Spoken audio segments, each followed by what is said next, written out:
I like to talk. What's up, Super Saiyans, and welcome back to another episode of Chatterbox. Y'all already know what it is. I got my recliner and my Spider-Man pillow behind me. We're chilling. Okay, let's get into today's quote. Today's quote is, you define your own life. Don't let other people write your script, by Oprah Winfrey. I'm going to let that marinate, let that sit, you know what I'm saying? Let y'all interpret that and feel that, internalize that how y'all need to. But let's get into today's topic. Go ahead and cue the disclaimer. So you may or may not have seen clips of a podcast called Lovers and Friends.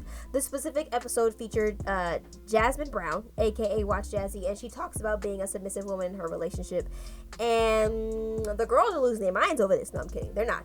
People have mixed reviews, different things to say. Some people say this is exactly how you're supposed to treat your man. Other people say, nah, this ain't it. This ain't it. I'll say personally that there are a lot of things that she said that I can agree with, that I can get behind, that I can absolutely, yep, I'm with you on that one. But there are other things that she said that was like, I don't really agree with you on that aspect or that specific notion. And that's what we're just kind of going to get into today. First off, I want to say I am not judging her relationship in any way, shape, or form. She's happy in her relationship, and that's great for her. You know, I'm just speaking on some of the things that she mentioned that I feel the need to speak on because this is a commentary segment. So, you know what I'm saying? We've already established that I like to talk, so let's go ahead and talk about it. I also want to say that this podcast is not really for younger audiences. It's not really for younger viewers. So I won't recommend to any of my viewers under 17 to watch this. First, I want to start by defining submissive. What is the definition of submission? So to be submissive is to be ready to conform to the authority or will of others, to be meekly obedient or passive. So in Jasmine's situation, the authority or will that she's conforming to is that of her significant other. So to me, honestly, I think the word submissive is what really sets off alarms for me, because when I think of submissive, I kind of equate that to servitude. And when you think of servitude, if you think of a servant, right, they don't really get their own thoughts and feelings. They don't really get to voice their own opinions. They're not their own person. They're just they're a concubine, I guess you could say, who really just has to listen and cater to every whim that the authoritative figure over them asks them to do. So I think that's what made it kind of weird for me. I also will say I'm in a relationship. If you've been on my channel for long enough, you know that I have a boyfriend. We've been together for almost 2 years now, and we don't live together, so we're not at that level yet. But I will say that we have a pretty healthy relationship. You know, our dynamic is pretty good. It's pretty mature, so I'll probably be pulling from that a little bit to speak on this topic. But I just want to talk about a couple of the things that Jasmine said that just kind of rubbed me the wrong way. So that's what I'm going to do. When Shan, the host of this podcast, brought up the fact that she's an egalitarian, you know, which is basically a person who believes in the principle that all people are created equal, or all people are equal. And now when something bothers her that her husband does, or her husband has something to do with, she mentions it. She says it like, yeah, I don't like that. Get it together, or whatever she said. And Jasmine was like, like, you say that? Like, you really say that? Like, she was just so shocked, so taken aback. And then she goes on to say that if she brings up stuff to her significant other and it doesn't get dealt with, or, you know, he doesn't, act on it in any way, shape, or form, that's it. Like, she won't bring it up ever again. She'll just, she didn't say this, but I'm assuming she just kind of moves around the discomfort or moves around the feelings or whatever and just buries them or gets rid of them. Whatever she does, I don't know. She didn't specifically say. But that, to me, was that set off flags just for me, just because me personally, listen, I'm the type of person who's vocal, okay? I'm very opinionated. I will say what I need to say when I need to say it,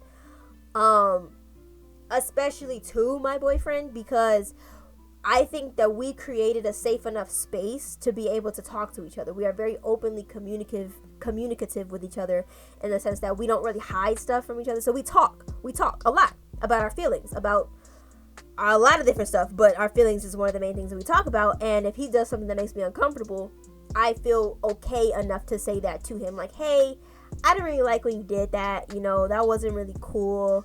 I'd appreciate it if you didn't do it again, or maybe try it a different way this time, or the next time. And he'll be like, okay, cool, or we'll discuss it, we'll come to a conclusion, we'll come to a compromise, whatever the case may be. So And vice versa for him. If he feels uncomfortable or feels a way about something that I did or something I said, well, he'll bring it to me and we'll talk about it. And I think that's a very healthy thing that we have in our relationship. And the way Jasmine described it, it appeared that she didn't have that. Like, she doesn't feel like she can bring things to him, or if she does bring it to him, it's not worth the discussion. So it'll just be said and just be left at that. That was like, because if I'm not comfortable, me personally, if I'm not comfortable communicating with you, I'm not going to be with you. If I wasn't comfortable talking to Christian, I wouldn't be with him, because that means that I'm bearing a lot of stuff on the inside, and I am not good with bearing feelings. I overflow very quickly when it comes to emotions. So, I mean, because I'm just an emotional individual, in the sense that I don't try to hide my emotions all the time. So I'm not going to.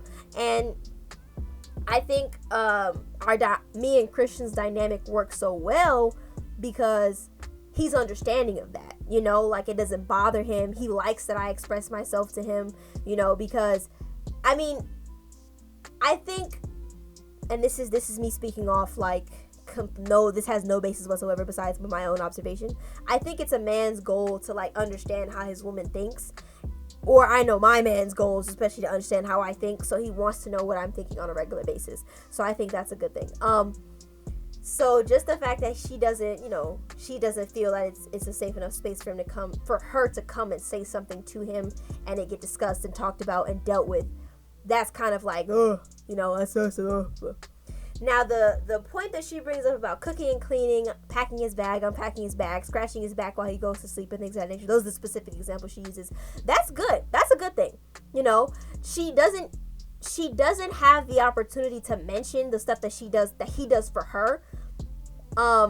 So that kind of leaves it mysterious, in the sense that it kind of leaves us in limbo and assuming that he doesn't do anything for her. And I don't think that she's with a man who doesn't do anything for her at all.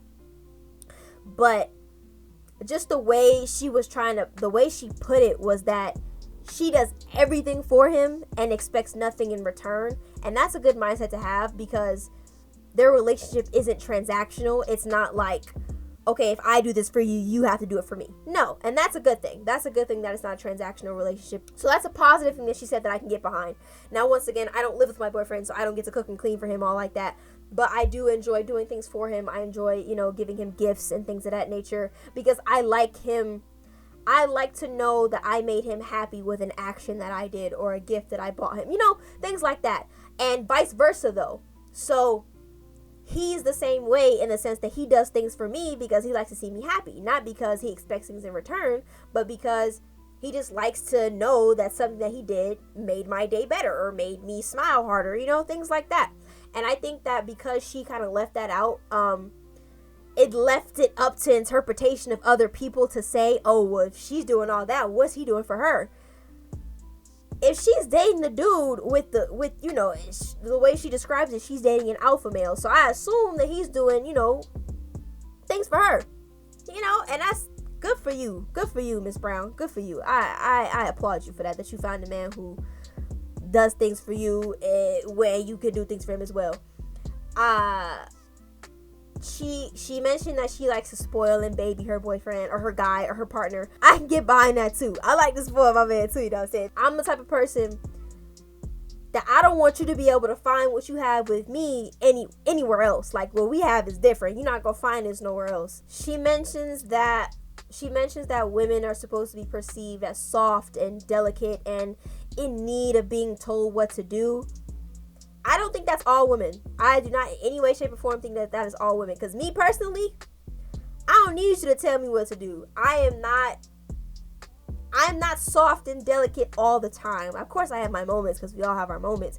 But I think of myself as pretty independent, in the sense that I don't need a man. But I appreciate the fact that I have one who compliments me how he does. And it's the sense that, like, we're supposed to be complete on our own. Like, we're not supposed to need somebody else to complete us. They are not a puzzle piece in our life. They are a compliment. Like, it's like the Neo song, I'm a woman by myself, but I'm a force when we're together. I look good about myself, but baby, you made me better. You know what I'm saying? I think that's an important mindset to have too, because if you feel like this person completes you, then without them, you don't consider yourself whole, and that's not, like, that makes you dependent on that person, and that's not the greatest things. That's not the greatest of things to be either. You don't want to be dependent on your significant other in the sense that you need them in your life at all times. No, I don't. That's to me, that's not healthy. But I will also say though, the household that I grew up in, well, watching my mom and my dad, I knew that they weren't compatible, and I kind of took from them what I needed. My mom, super independent woman. She does not need a man in any way, shape, or form. My dad is the type of person who but he wants a woman who's going to submit to him fully and completely. And my mom was not that person, hence them not working out, because they would butt heads all the time. My dad wanted to have a lot of the authority, and my mom was not going to acquiesce that to him, because no, like, why? And sometimes my mom was really, really headstrong, like really, really headstrong. And I love that about her. I love that, she's enough of her own person to know what she likes and what she doesn't like. But that just didn't work with the dynamic between her and my dad, which is why they, didn't end up working out. Stories that my dad told of the other girls he's been with, the stuff that they used to do for him, it was like, even me being however old I was and him telling me them stories, was like, they did that for you? With no, like, what? He had him a Jasmine. Like, fully and completely a Jasmine. And I know for a fact that I'm not a Jasmine. I'm not exactly like my mom, but I'm like in the middle. You know what I'm saying? Like, I do for him, I do for Christian, I do all that I can for him in that sense, but I'm not giving 100% submission. No, that's not the type of person I am. When you're in a relationship, it's a partnership. It's like y'all are a team. It shouldn't be one person have all the authority over the other. Now, of course, there are team leaders and things like that. If you're the type of woman to let your man lead the team, go ahead and do you. That's you. I haven't come to that point yet where Christian would need to lead yet, because once again, we're still pretty young. But I feel like if we got to that point, I would be able to, go ahead, do what you gotta do. You do what you gotta do. Yeah. But it's just important to have a cohesive, like, bond in the sense that, so that's why communication is important, because you need to be able to talk to each other. You need to feel comfortable around each other. Your partner should not be comfortable with making you uncomfortable. So comfort is a big deal as well. Now, don't get me wrong. There are of course situations where your significant other's needs and wants, you can put them before your own, but that's up for you to decide. So, moral of the story: as long as you're happy in your relationship, you're not being, beat or abused or anything of that nature, good for you. That's all that really matters. It really does not matter what I feel is important, because whatever you feel is important in your relationship is all that matters to you. Period. Kudos to you, Miss Jasmine Brown, for being vulnerable enough to express what happens in your relationship, because Lord knows the internet is not kind, and there are definitely some people who's on her head about it, but there's a lot of people who's not. So yeah, so if you got to the end of this episode, do me a favor and comment love down below. Let's get a conversation going. If there are some things that I said in here that you don't agree with, comment down below so we can talk about it. If there are some things that you do agree with, comment down below so we can talk about it. I'm all for the conversation, you know what I'm saying? I'm all for the banter, the back and forth. But that pretty much concludes this episode. Thank you so much for tuning in. I'll catch you next week.